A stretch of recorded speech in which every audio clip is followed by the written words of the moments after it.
स्वामी समर्थ. नमस्कार मैत्रिणींनो, स्वागत आहे तुमचं माझ्या युट्यूब चॅनलवरती. आजचा दिवस तुम्हाला खूप छान सुखाचा समाधानाचा जाऊ देत, हीच मी स्वामींच्या चरणी प्रार्थना करते आणि आजच्या व्हिडिओला सुरुवात करते.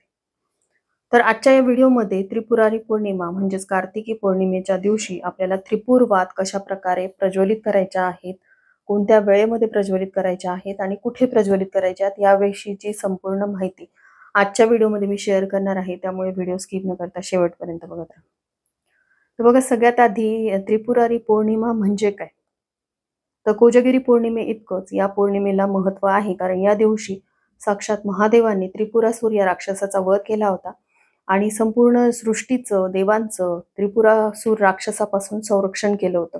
त्यामुळे या दिवशी जो कोणी भगवान शिवांची आराधना करेल आणि त्यांच्या सेवेसाठी या वाती प्रज्वलित करून त्यांची आराधना करेल, त्यांच्यावरती भगवान शिवांची विशेष कृपा राहते.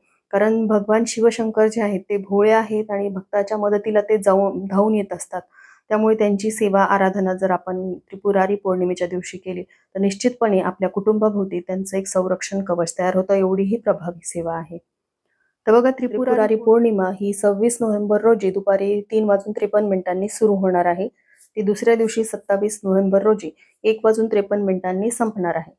मग आपल्याला ही सेवा जी आहे ती रविवार 26 नोव्हेंबर 2023 रोजी प्रदोषकाळी करायची आहे. त्यासाठी आपल्याला त्रिपुर वाती तयार करायच्या आहेत. आता ह्या वाती कशा तयार करायच्या, तर तुम्ही घरी देखील या वाती तयार करू शकता. त्यासाठी कापूस घ्यायचा आहे आणि वात तयार करत असताना त्याची आपल्याला 3 वेडे घ्यायचे आणि एक पिळा घेऊन त्याची एक वात तयार करायची. अशा आपल्याला 750 वाती लागणार आहेत. आता प्रत्येकालाच ह्या वाती बनवणं येतं असं नाही. धावपळीचं जग आहे, प्रत्येक गोष्ट घरी करणं शक्य नाही. तर जिथे देवाचं साहित्य मिळतं तिथे तुम्हाला त्रिपुर वाती विचारल्या तर तिथं त्या इझिली मिळून जातील. पण आता त्या वातींची तुम्ही खात्री घेऊ शकत नाही. बऱ्याचदा त्या वाती फक्त कापसाच्या अशा वळलेल्या असतात. त्यामुळे त्या वाती अशा 3 वेड्याच्या असतील आणि त्याला पिळा दिलेला असेल याची खात्री तुम्ही देऊ शकत नाही. पण मी नेहमी सांगते की नियमांपेक्षा ही सेवा महत्त्वाची आहे. त्यामुळे तुमच्याकडून जर ती सेवा घडत असेल तर ती सेवा आवर्जून करा. भलेही तुम्ही विकत आणून ती सेवा केलीही तरीही चालेल. अगदी साधी सोपी सेवा आहे. फक्त आपल्याला त्रिपुर वाती ज्या आहेत त्या प्रज्वलित करायच्या आहेत. तर आपण तयार केलेल्या वातींचा एक जुडगा तयार करायचा आहे किंवा तुम्ही बाजारातून आणलेल्या वाती असतील तर त्या 750 वाती तुम्हाला घ्यायच्या आहेत. आणि आता ही सेवा कधी करायची आहे, जसं मी तुम्हाला सांगितलं 26 नोव्हेंबर रोजी त्रिपुरारी पौर्णिमा ही सुरू होणार आहे. त्यामुळे याच दिवशी आपल्याला प्रदोषकाळी ही सेवा करायची आहे. म्हणजे सायंकाळी 5:30 नंतर तुम्ही ही सेवा करू शकता. फक्त अगदीच रात्री वगैरे करू नका. 7:30च्या आधीच तुम्हाला ही सेवा करायची आहे. तर ही सेवा कुठे करायची, घरी करायची की मंदिरात करायची, तेलाचा की तुपाचा वापर करायचा हे देखील पुढे व्हिडिओमध्ये बघायला मिळणार आहे. तर आता ही सेवा जी आहे त्रिपुरारी पौर्णिमेच्या त्रिपुर वाती प्रज्वलित करण्याची, ती आपल्याला जवळच असलेल्या महादेवाच्या मंदिरात जाऊन करायची आहे. तिथे जायचं आहे. आपल्यासोबत आपल्याला पाणी घ्यायचं आहे, दूध घ्यायचं आहे, पांढरी फुलं, बेलपत्र घ्यायचे आहे, धूप दीप घ्यायचा आहे आणि ह्या वाती घ्यायच्या आहेत. आता ह्या वाती ज्या आहेत त्या आपल्याला शुद्ध गाईच्या तुपामध्ये भिजवून एक मोठी पंती तुमच्याकडे असेल तर त्या पंतीमध्ये त्या वाती घ्यायच्या आहेत आणि आपल्याला जवळच असलेल्या महादेवाच्या मंदिरामध्ये जायचं. तिथे गेल्यानंतर सगळ्यात आधी महादेवाच्या पिंडीवरती आपल्याला पाण्याने अभिषेक करायचा. दूध घेतला असेल तर दुधाने अभिषेक करायचा. त्यानंतर महादेवाची पिंड आपल्याला स्वच्छ धुवून घ्यायची आहे.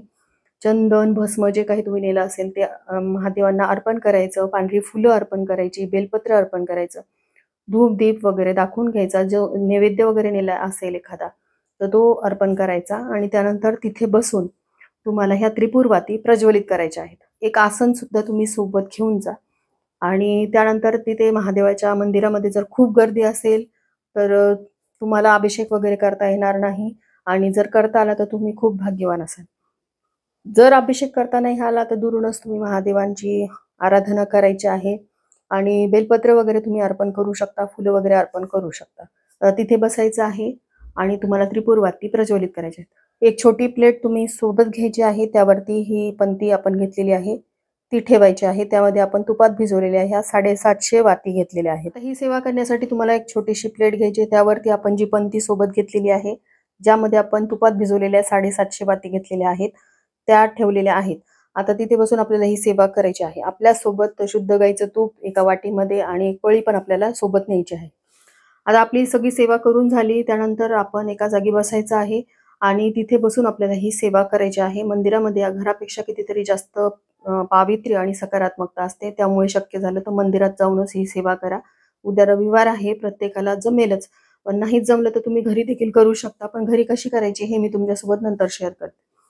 आता त्या पंथीमध्ये तुम्ही कापराने ज्या वाती टाकलेल्या आहेत तुपात भिजवलेल्या, त्या प्रज्वलित करून घ्यायच्या आहेत. आणि आपण जे सोबत तूप घेतलेलं आहे, पळी घेतलेली आहे, त्या शुद्ध गाईच्या तुपाने त्या पंथीमध्ये आपल्याला आहुती द्यायची आहे. तर आहुती देत असताना श्री शिवाय नमस्तुभ्यम या मंत्राचा 11 वेळा तुम्हाला जप करायचा आहे, किंवा तुम्ही फक्त ओम नमः शिवाय या मंत्राने सुद्धा 108 वेळा आहुती देऊ शकता किंवा 11 वेळा देऊ शकता. आता त्यानंतर आपल्याला शिवलीलामृताचा 11वा अध्याय तिथे बसून पठण करायचं आहे. आणि एवढीच सेवा तुम्हाला करायची आहे, यापेक्षा जास्त सेवा मी तुम्हाला सांगणार नाही. पण एवढी जरी तुम्ही सेवा केली तर महादेवांची ही उच्च कोटीची सेवा आहे. यामुळे तुमच्या घरावरती कोणतेही संकट, विघ्न, बाधा येणार नाहीत. एवढी ही प्रभावी सेवा आहे. एवढी सेवा केल्यानंतर मग तुम्हाला ती पंथी आणि जी काही त्यामध्ये तयार झालेली रक्षा असेल ती घेऊन घरी यायचं आहे. आणि त्यानंतर तुमच्या घराच्या आसपास जर झाडं असतील तर त्या झाडांमध्ये तुम्ही टाकू शकता. फ्लॅट सिस्टीममध्ये राहत असाल तर तुळशीची कुंडी सोडून इतर कुंड्यांमध्ये थोडी थोडी राख तुम्हाला टाकून द्यायची आहे. कारण आपण ती सेवा त्यावरती केलेली आहे, त्यामुळे ती पंथी आणि ती केलेली सेवा आपल्याला घरीच घेऊन यायची आहे, तिथे सोडायची नाही.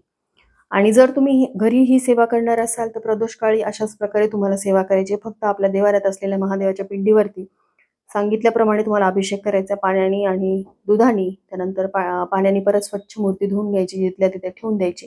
पांढरी फुलं, त्यानंतर बेलपत्र अर्पण करायचे आहे, धूप दीप नैवेद्य अर्पण करायचा.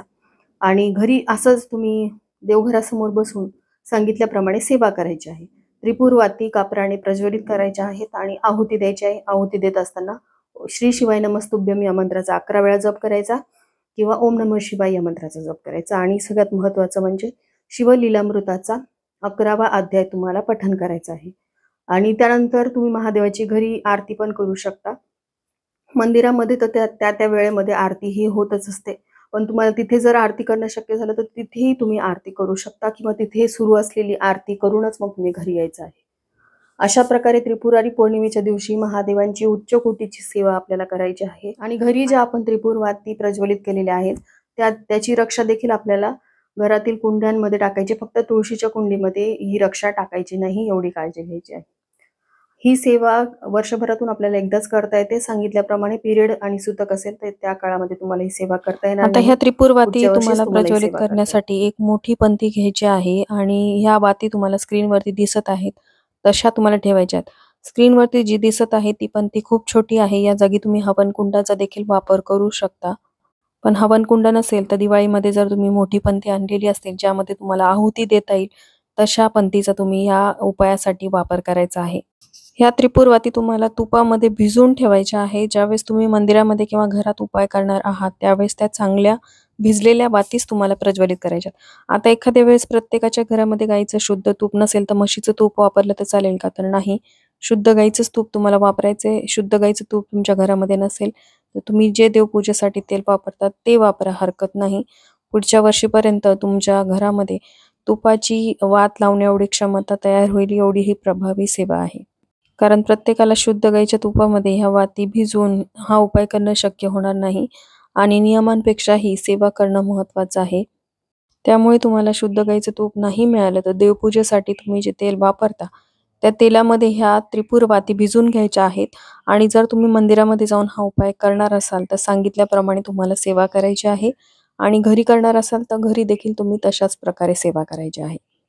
मंदिरात जाऊन ही सेवा करणार असाल तर सोबत शुद्ध गाईचं तूप थोडंसं घ्यायला विसरायचं नाही.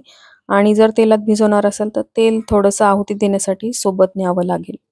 आणि सगळ्यात महत्त्वाचं म्हणजे ज्यामध्ये तुम्ही ह्या त्रिपुरवाती प्रज्वलित करणार आहात म्हणजे मोठी पंथी किंवा एखादी प्लेट तुम्ही नेली तरीही चालेल. मोठी पंथी नसेल तर मोठी एखादी स्टीलची प्लेट वगैरे तुम्ही नेऊ शकता. तर अशा प्रकारे तुम्हाला त्रिपुरवातीची सेवा त्रिपुरारी पौर्णिमेच्या दिवशी करायची आहे. आणि महादेवांची विशेष कृपा तुमच्या घरावरती, तुमच्या घराभोवती त्यांचं कृपाशीर्वाद, एक संरक्षण कवच या सेवेमुळे तयार होईल. एवढी ही प्रभावी सेवा आहे. सर्व यूट्यूबच्या फॅमिलीला कळकळीची विनंती आहे की ही सेवा तुम्ही उद्याच्या दिवशी आवर्जून करावी. तर चला, झालेली सेवा मी स्वामींच्या चरणी अर्पण करते. इथेच व्हिडिओचा एंड करते.